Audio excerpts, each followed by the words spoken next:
I went to college and I was kind of in a midlife crisis, probably early in my life. And I just wasn't sure what I wanted to do. And I realized I want to work in the metals industry.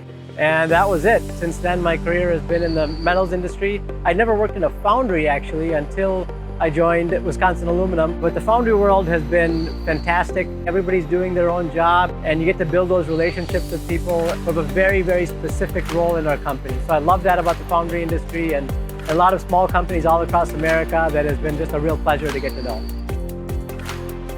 If someone were considering working in a foundry, and maybe if they've never worked in manufacturing before, I would say first, give this a shot. This nature of working with your hands, of being able to touch what you make, and then seeing that part out in the world and knowing that you physically made a mold and you poured that aluminum and then you shook it out and then there it is, on a car or in a piece of medical equipment. I mean, that is really inspiring.